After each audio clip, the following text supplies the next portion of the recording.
दोस्तों नमस्कार। दोस्तों आज आपको एक सच्ची घटना सुनाता हूँ जो सुन करके रूह कांप जाती है, कि सोचने पे मजबूर कर देती है कि क्या अपने देश में ऐसी भी घटना होती जिसके लिए डेड बॉडी या जो मरी हुई 2 महीना पहले खत्म हो गई तो उसको प्रमाण के लिए उसको कब्र से निकाल कर एक आदमी, सिंगल आदमी जो सबूत के लिए लेके गया और बैंक को ये दिखाया, तब जाके उसको पैसा मिले।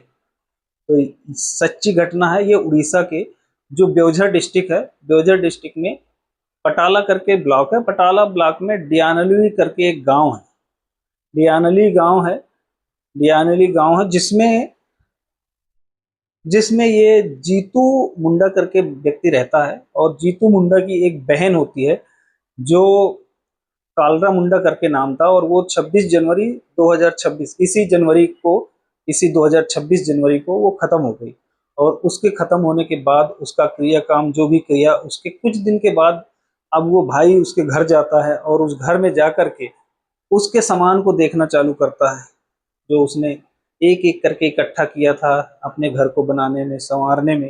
देखो कोई भी हो, अपने घर को, हर आदमी को अपना घर, या गरीब हो अमीर हो, तो स्वर्ग जैसा ही होता। तो उस भाई ने उस बहन को घर को जा करके देखना चालू किया तो उसमें एक लोहे का बक्सा मिला। जो ज़्यादातर ग्रामीण अंचलों में आप देखते हैं कि लेडीज हैं तो अपना एक छोटा बक्सा रखती हैं, उसमें अपना जो ज़रूरत के सामान है, पैसे हैं या कुछ उसके ज़रूरत काम काज के जो कागज पेपर हैं वो रखती हैं, और वही उनकी अमानत होती है, पूंजी होती है। तो जब वो भाई उस बक्सा को खोलता है और एक एक करके सामान को निकालने लगता है, और उसमें निकालते निकालते उसकी नज़र पड़ती है एक कागज में। वो कागज बैंक की पासबुक थी। जैसे ही वो बैंक की पासबुक को देखता है, वो उसी अवस्था में जैसे था, लुंगी पहन के घर में बैठा था, शरीर के ऊपर कोई कपड़ा नहीं था, वैसे ही अवस्था में बैंक जाता है और बैंक जा करके बैंक कर्मचारियों को वो पासबुक दिखाता है और उसको अपडेट करवाता है। अपडेट करवाने के बाद उसमें जो अमाउंट उसको सुनने को मिलता है, उस अमाउंट को सुन करके उसकी आंखें अलग टाइप की चमक आ जाती है। जी हाँ, तो वो अमाउंट कितना था? 19,300 रुपये। बैंक में जो पड़े अमाउंट थे वो 19,300 रुपये सुन करके उसकी आंखों में एक अलग तरह का सुकून था। जैसे ही वो बैंक कर्मचारियों से बात करता है कि ये पैसा मुझे चाहिए, क्योंकि जो मेरी बहन थी वो अब इस दुनिया में नहीं रही, खत्म हो गई है, तो उसके ना रहने पे उस पैसा को मुझे दिया जाए। जैसे ही वो रिक्वेस्ट किया, बट बैंक कर्मचारी वही अपनी नियम कानून के लिए जो जाने जाते हैं, उन्होंने साफ बोल दिया कि आप जिसका खाता धारक, जो खाता धारक है उसको लेके आइए, तभी हम पैसा देंगे। उसने बताया कि मेरी बहन तो मर चुकी, मैं उसको कैसे लेके आ सकता हूँ। तो फिर उन्होंने दूसरा ऑप्शन दिया कि बैंक में जो नॉमिनी है उसको लेके आओ। अब वो भी नहीं है क्योंकि बेटा नॉमिनी था, बेटा पहले ही खत्म हो चुका था। पति था, पति पहले ही खत्म हो चुका था। अब भाई बहन ही थे, भाई बहन के अलावा अभी उनके साथ कोई नहीं था। तो अब बहन खत्म हो जाने के बाद उस पैसे का हकदार भाई अपने आप को बता रहा था, तो बैंक कर्मचारियों ने पैसा देने से इनकार कर देते हैं। अब वो बैंक से जाता है घर, फिर एक दो दिन के बाद फिर आता है, फिर रिक्वेस्ट करता है, गिड़गिड़ाता है कि वो पैसा की बहुत मुझे ज़रूरत है, आप उस पैसे को मुझे दे दें। लेकिन बैंक का वही रवैया कि आप ना या तो डेथ सर्टिफिकेट लाओ, तब जाके हम आपको उस पैसे को दे सकते हैं। लेकिन पढ़े लिखे बैंक कर्मचारियों को इतनी अकल नहीं आई, इतनी भी उन्होंने अपनी जहमत नहीं उठाई कि जा करके ग्राम प्रधान या ग्राम पंचायत में जो भी सदस्य होते हैं या पुलिस की सहायता लेके उसको वेरीफाई कर लें कि ये सही बोल रहा है या गलत बोल रहा है, वो इंसान है भी कि नहीं है। लेकिन ऐसी कोई जहमत नहीं उठाए बैंक कर्मचारी, क्योंकि गर्मी में या अपने सीट से उठ के कौन जाए, ऐसी सोच बन गई है। तो अब वो कोई बैंक से नहीं गए। अब वो ऐसे करते करते कई बार दौरा किया बैंक का, लेकिन उसको कोई पैसा या कोई हेल्प नहीं मिली, और ना ही उसको कुछ भी इस चीज़ का ज्ञान था। क्योंकि अक्सर ग्रामीण अंचलों में आज भी लोगों को ये नहीं पता कि डेथ सर्टिफिकेट क्या होता है और ये क्यों ज़रूरी होता है। तो कई बार ऐसे आप आज भी ग्रामीण इलाकों में जाएंगे तो लोगों को नहीं पता चलता है।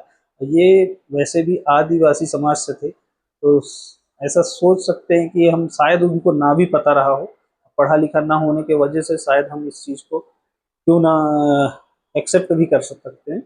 तो अब ये क्या हुआ कि लास्ट जब गया वो बंदा, तो बैंक वालों ने उसको गुस्सा में कह के कि आप कुछ प्रूफ लाओ कि वो ख़त्म हो गई हैं तो हम पैसा दे सकते हैं, अदरवाइज मत आना यहाँ पे। बगैर प्रूफ के मत आना, ऐसा कुछ बोला।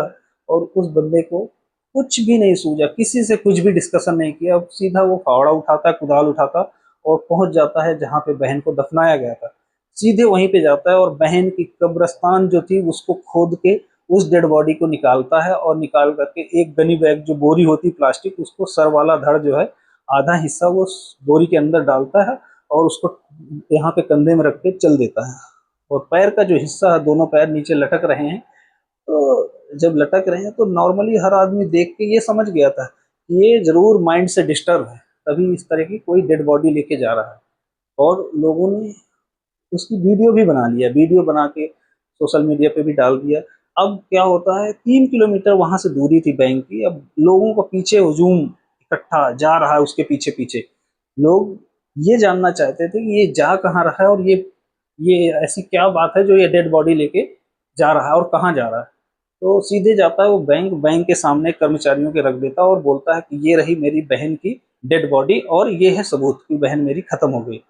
इतना सुनते ही वहां पे जो बैठे लोग थे सन्नाटा छा गया, और लोगों की एकदम रूह कांप गई। बैंक कर्मचारियों के यहाँ कान खड़े हो गए कि ये क्या।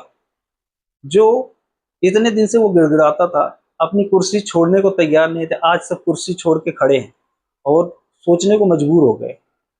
और उस बंदे को यहाँ तक मजबूर कर दिए कि उसको ये कदम उठाना पड़ा। लेकिन वो सरकारी कर्मचारी हो या बैंक के जो भी, प्राइवेट बैंक हो या सरकारी हो, ग्रामीण बैंक था, तो उन्होंने इसके पहले इतनी सरदर्दी नहीं उठाई कि जा करके वेरीफाई कर ले और उस बंदे को इतना मजबूर ना करें। लास्ट में पुलिस प्रशासन आया, उसके आगे जो भी कहानी हुई वो बिल्कुल अभी मुझे पता नहीं है। लेकिन ये घटना से एक चीज जरूर पता चलता है कि एक तरफ पढ़ा समाज है, एक तरफ अनपढ़ है। अब आप किसको पढ़ा लिखा समाज बोलेंगे? जिधर वो पढ़ा लिखा, क्या उसकी जिम्मेदारी नहीं थी कि जिसको नहीं पता है उसकी हेल्प करे, या उसको कैसे सहूलियत मिले कि उसका पैसा उसको मिल जाए। और एक चीज इससे ये भी पता चलता है देश में कि आज भी 20,000 रुपए के लिए लोगों की सोच क्या है, और 20,000 कितनी बड़ी वैल्यू लोगों के लिए रखती है। ये जरूर इन दोनों चीजों से पता चलती है। तो आप लोग की कमेंट क्या है जरूर शेयर कीजिएगा। लेकिन मुझे ये घटना बहुत बड़ी लगी जो मैं आप लोगों के साथ शेयर कर, तो आपको कैसा लगा जरूर बताइएगा। Thank you so much.